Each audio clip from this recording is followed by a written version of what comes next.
न तस्य दुःखं विवयन्ति नायो न मित्रवगानसूयान बान्धवाम् एको स्वयं पच्यणो हि दुःखम् कर्तारमेव अणुजायिकम्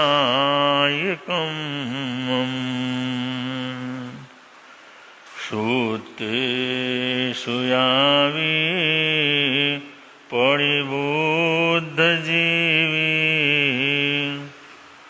सम्मतदिठेशया अमूढे श्रेयतोपाशैषबलोये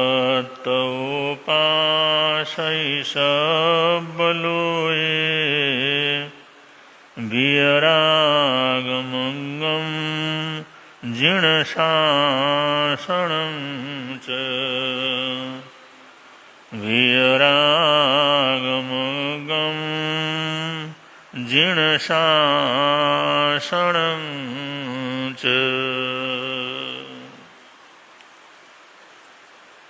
भगवान महावीर स्वामी के परिनिर्वाण के 2000 वर्ष बीतते बीतते इतनी विकट स्थितियों से भगवान महावीर स्वामी के चतुर्विध श्री संघ को गुजरना पड़ा।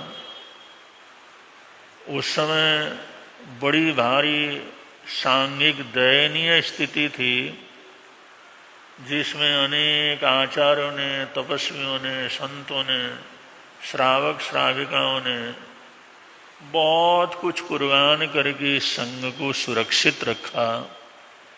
इसलिए उनको बड़े आदर और सत्कार के साथ याद किया जाता है। जिस समय 3-3 वर्षीय अकाल पड़े, 6-6 वर्षीय अकाल पड़े, 12-12 वर्षीय अकाल पड़े, उस समय साधु संतों के लिए बड़ी विकट स्थितियां पैदा हुई। ऐसी हालात थी तो बहुत से साधु संत तो उस अवस्था को देख करके पंडित मरण संथारा करके अपने शरीर को छोड़ चुके थे। ऐसे समय में शासन को सुरक्षित रखने के लिए, भगवान की वाणी को सुरक्षित रखने के लिए क्या किया जाए, ये सबसे बड़ी समस्या थी। क्योंकि लिखने की परंपरा नहीं थी, लिखना बड़ा भारी पाप माना जाता था, लिखने का कोई हिम्मत नहीं कर सकता था। वो तो गुरु सुनाते थे और शिष्य अपने योग्यता से उसको याद करके स्रोत के रूप में इसको चलाए रखते थे। तो उस समय बड़ी विकट अवस्था पैदा हो गई, जब इस प्रकार की तकलीफों से संघ को क्या करना पड़ा, गुजरना पड़ा। तो उस समय आचार्य कंदिल ने मथुरा के अंदर सम्मेलन लिया, और जिस समय सम्मेलन लिया सब संतों को बुलाया और वहां पर देखा 14 पूर्व तो बिल्कुल ही विलुप्त क्या कर चुके हैं, हो चुके हैं।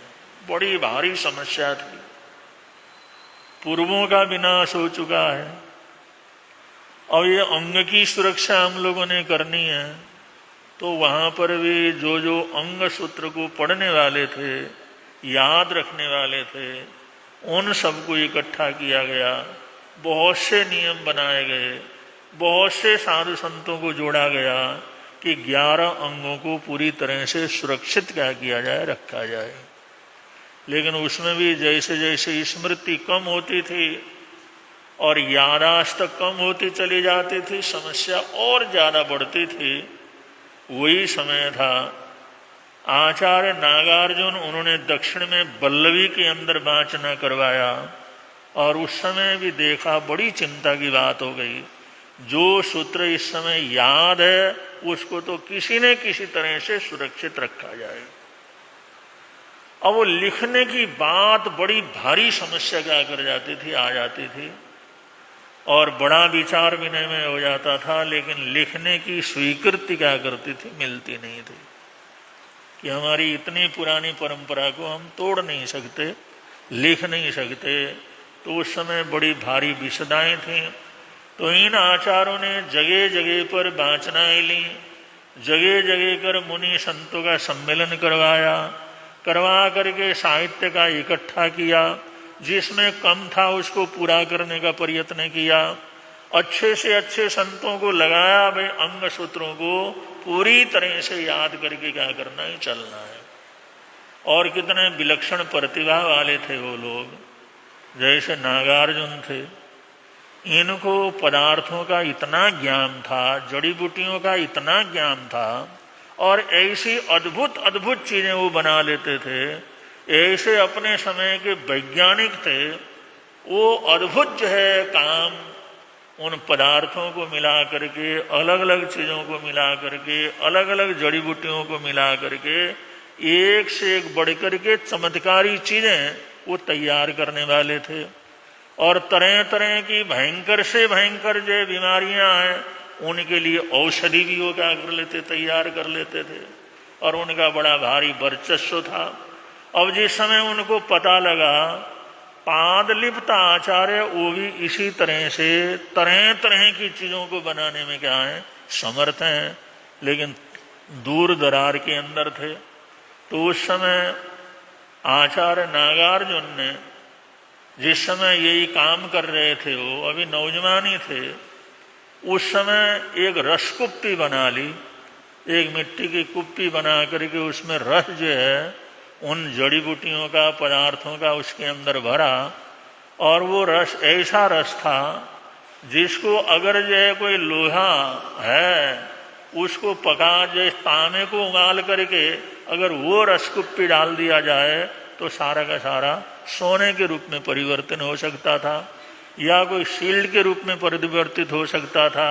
ऐसे अलग अलग चमत्कार देने वाला वो रस कुप्पी बना करके, जिस समय उन्होंने सोचा मैं इतना कुछ जीवन के अंदर कर रहा हूँ, मेरे अंदर इतनी ताकत है, मैं ऐसी ऐसी चीज़ बनाता हूँ, तो कम से कम उनको भी इस चीज़ की जानकारी क्या करनी चाहिए, होनी चाहिए। तो उन्होंने पादलिप्त सूर्य के पास वो रस कुप्पी क्या कर दी, पहुँचाई। जिस समय पहुँचाया तो ले जाने वाले ने कहा, ये नागार्जुन ने आपके लिए समर्पित किया है, ये रस कुप्पी है, ये अद्भुत परिणामों को देने वाला है। ये जो है किसकी कीमत ही नहीं है, कहीं से इसको खरीदा नहीं जा सकता, कोई समृद्धि नहीं जो इसको क्या कर सके, खरीद सके। लेकिन आपके सम्मान में उन्होंने क्या किया, भेजा है, आपके आदर और सत्कार के लिए आपके पास भेजा है। तो जिस समय वो लाने वाले की बातों को सुना, आचार्य पादलिप्त सोचने लगे, नागार्जुन को इस चीज़ का बड़ा भारी अभिमान है। वो सोचते हैं मैं जितना कर सकता हूँ कोई नहीं कर सकता। उन्होंने लिया उस रसकुप्पी को और लेकर के वो कहने लगे, ये क्या रसकुप्पी है। उसको वहीं पर मिट्टी के ऊपर क्या कर दिया, फेंक दिया। उसको जो लेकर के आया था उसको बड़ा बुरा लगा, अरे इतने दूर से हम संभाल करके लाए। अगर नागार्जुन ने इतनी प्रशंसा करके भेजा, उन्होंने कहा जो भी वो प्रश्न पूछे तो इस तरह से उत्तर देना, इसके सारे गुणों को बतलाना, इसके सारे चमत्कारों को बतलाना, ये सब करके हमारे को सिखा करके भेजा, और ये क्या है, उठा करके मिट्टी के अंदर क्या कर दिया, डाल दिया। उसको बड़ा भारी दुख हुआ, बड़ी तकलीफ हुई, बड़ी तकलीफ हुई। उनके सामने ही पादलिप्त आगे गए और उन्होंने अपना प्रश्रवण उस जो रसकुप्पी के अंदर भजा और भर करके वो कहने लगे, इसको ले जाके अपने गुरु को क्या करना, दे देना। ये जो तुम रसकुप्पी लेकर के आए हो, इसको ये अपने गुरु के पास ले जा करके दे देना, प्रश्रवण भर करके। तो उनको बड़ी, उसको भी बड़ी तकलीफ हुई, लेकिन अब आदेश था, उन्होंने आदेश दिया तो लेकर के आया, इन्होंने आदेश दिया तो इसको लेकर के जाना है। अब जिस समय वापिस जो है अपने नागार्जुन के पास जिस समय पहुंचा, उन्होंने पूछा क्या क्या बात हो गई। उन्होंने कहा हमने बड़े सम्मान के साथ दिया और थोड़ी इसकी प्रशंसा की, उन्होंने देखा कोई प्रयोग नहीं, कुछ नहीं, उसने सामने मिट्टी के अंदर उसको क्या कर दिया, फेंक दिया। उसकी कीमत ही उन्होंने समझा नहीं, उसको समझने की चेष्टा ही नहीं की, उस संबंध में कुछ पूछा ही नहीं, और उसको व्यर्थ के अंदर वैसे कचरे के अंदर उन्होंने डाल दिया। नागार्जुन को बड़ा गुस्सा। फिर उन्होंने कहा अपने परश्रवण जो है वो भर करके उन्होंने वापस भेजा है, ये अपने रसकुप्पी ये अपने गुरु को ले जा करके गा करना दे देना। नागार्जुन ने सोचा ये कोई सभ्यता, ये कोई बात है। उनके मान सम्मान करने की बजाय, गुणग्राम करने की बजाय, उसकी विशेषता भेजने की बजाय इतना अपमान उसके अंदर परश्रवण भर करके मेरे को पास भेजा। वो सामने पत्थर था, उस पत्थर के ऊपर रसकुप्पी के साथ उसको फेंका तो वहां पर आग लग गई। ये क्या हुआ? और धनानंद जिस समय आग लगी, वो सारा पत्थर जिस समय जलने लगा, वो आग जिस समय बंद हो गया, आग जिस समय खत्म हो गया, तो जाकर के देखा तो पूरा पत्थर वो सोने का क्या हुआ था, बना हुआ। सारा पत्थर जिसके ऊपर रसकुप्पी को मार करके फेंक करके मारा था, वो रसकुप्पी जो फेंक करके मारा था उसमें प्रश्रवण भरा हुआ था, तो उसके अंदर आग लगी और बड़े बड़े परेशान हो गए। भाई इतनी आग और इतनी ज्वलंत आग, और जिस समय पूरा पत्थर जिस समय जलने लगा और जिस समय आग बुझा, उन्होंने जाकर के इस समय देखा तो पूरा का पूरा पत्थर सोने का पत्थर क्या हुआ, बना हुआ। तब नागार्जुन को लगा अरे मैं तो कुछ भी नहीं, पादलिप्त के सामने तो मेरा तो कुछ हैसियत ही नहीं, उनके सामने तो मेरे चमत्कार का कोई मतलब ही नहीं है, उनकी सिद्धियों के सामने मेरी सिद्धि का तो कोई हिसाब ही नहीं है। वो फिर उन्होंने सोचा भाई उन चरणों के अंदर मैंने जाना। फिर लंबा विहार करते घूमते फिरते वो आचार्य पादलिप्त सूर्य के पास इस समय पहुंचे। पता लगा आचार्य पादलिप्त अपना जो है वो जो बनाते हैं, अपना जो औषधि वगैरह बनाते हैं, लेप बनाते हैं, और लेप को अपने पैरों में लगा लेते हैं, और मनचाही जहां जाना उड़ करके क्या करते हैं, चले जाते हैं। तो ये भी कमाल है। लेप, उन जड़ी बूटियों का लेप उसको पैरों के ऊपर जिस समय लगाते हैं, और लगा करके जिस समय कुछ जो जोर लगाते हैं, उसके प्रभाव से जहां पहुंचना हो आकाश मार्ग से एक पहाड़ से दूसरे पहाड़ में पहुंच जाते। नदी पार करना हो तो इस किनारे से दूसरे किनारे पहुंच जाते हैं। वो बड़े आश्चर्यचकित हो गए जिस समय सुन करके। उन्होंने किसी तरह से उनकी आज्ञा में वहीं पर रहने की इजाजत मांगी।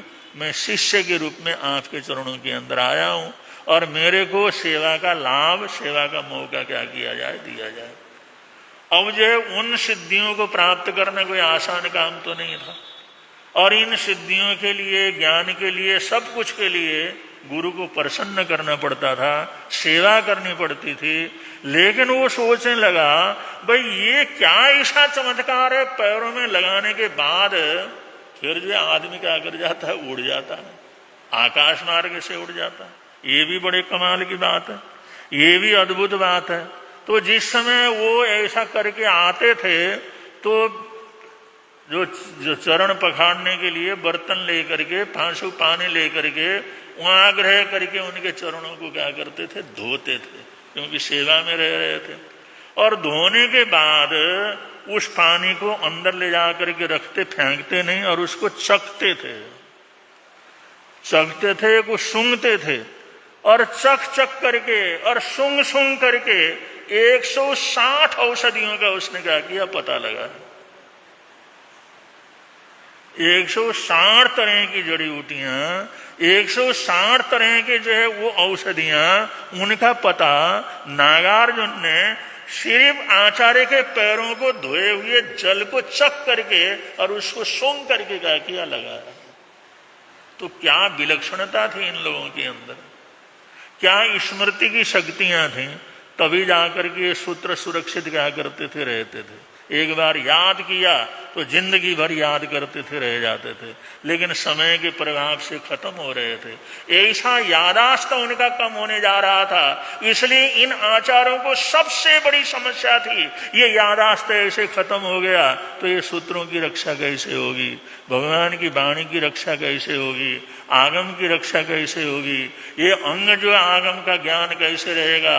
इसलिए बड़े चिंतित थे। और होशियार, कितनी दिमाग था उनका, सूंघ करके और चख करके 160 प्रकार की उन जो जड़ी बूटियों का पता लगाया और उनको पता लगा करके उनको घिस करके जो भी तैयार करना करके फिर अपने पैरों में लगा करके प्रयोग करते थे।